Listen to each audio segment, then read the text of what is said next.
Mon frère et ma sœur, n'est-il pas vrai que bien souvent, lorsque nous étions enfants, nos parents nous obligeaient à faire certaines choses?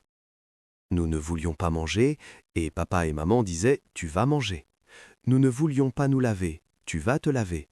Nous ne voulions pas nous brosser les dents, tu vas te les brosser. Nous ne voulions pas aller à l'école, tu vas y aller. Nous ne voulions pas étudier, et ils nous obligeaient à étudier. Sur cette terre, beaucoup de choses que nous faisons sont par obligation. Et dans le cas des parents, cette obligation était pour notre bien, parce qu'ils nous aimaient. Mais il existe d'autres situations dans le monde où des personnes sont obligées de faire quelque chose, non par amour, mais parce qu'il y a un pouvoir oppressif sur elles. Un peuple entier peut être contraint d'obéir contre sa propre volonté. Et maintenant, je te pose la question, nous, êtres humains, sommes-nous capables d'obliger quelqu'un à faire quelque chose? Les parents peuvent obliger leurs enfants, un pouvoir tyrannique peut obliger un peuple, une personne armée peut obliger une autre à obéir.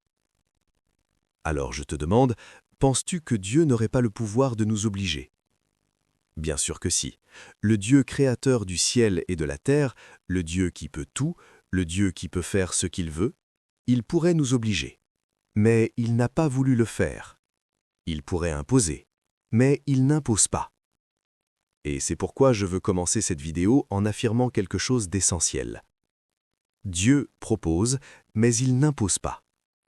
Avec Dieu, tout est une proposition. Reste avec nous jusqu'à la fin de cette vidéo. Au nom du Père, du Fils et du Saint-Esprit. Amen. En ce temps-là, de l'Évangile selon saint Marc, chapitre 6, versets 7 à 13, Jésus appela les 12 et commença à les envoyer deux par deux. Il leur donna pouvoir sur les esprits impurs et leur recommanda de ne rien emporter pour le chemin sauf un bâton, ni pain, ni sac, ni argent dans la ceinture. Il leur ordonna de porter des sandales et de ne pas prendre 2 tuniques. Et il leur dit encore, « Quand vous entrez dans une maison, restez-y jusqu'à votre départ. Si en un lieu on ne vous accueille pas et qu'on ne vous écoute pas, en partant, secouez la poussière de vos pieds en témoignage contre eux. » Ils partirent et proclamèrent qu'il fallait se convertir. Ils chassaient beaucoup de démons et oignaient d'huile de nombreux malades, et ils les guérissaient. Parole du Seigneur. Saint Jérôme fait une très belle méditation sur cet évangile. Tous sont-ils obligés de ne pas avoir 2 tuniques? Tous doivent-ils vendre tout ce qu'ils possèdent, le donner aux pauvres et suivre Jésus? Bien sûr que non. Ce commandement est destiné à ceux qui désirent ardemment correspondre pleinement à la grâce.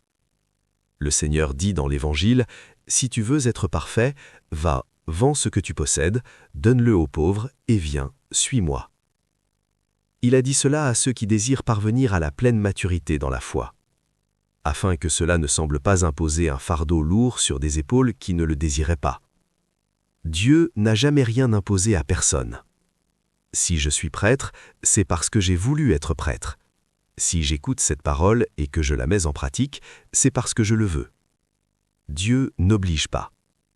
Dieu n'a jamais obligé personne. Frères et sœurs, comprends-le bien, Dieu ne veut pas que tu sois contraint. Il ne veut pas te voir contraint à la messe, il ne veut pas te voir contraint de prier, il ne veut pas te voir contraint de lire sa parole. Il ne veut pas te voir forcé d'obéir. Dieu propose et il n'impose pas jamais. C'est pourquoi quand quelqu'un dit « Je ne suis pas d'accord avec la Bible, je ne suis pas d'accord avec ce que dit l'Église », je demande « Qui a dit que c'était une imposition ?» C'est une proposition. Si tu n'es pas d'accord, si tu ne veux pas la vivre, tu as cette liberté. Dieu respecte ton libre arbitre. Comme il est écrit dans l'Apocalypse chapitre 3 verset 20, « Voici que je me tiens à la porte et je frappe. Si quelqu'un entend ma voix et ouvre la porte, j'entrerai chez lui, je prendrai le repas avec lui et lui avec moi. » C'est une proposition. Il frappe, mais il n'entre que si tu ouvres.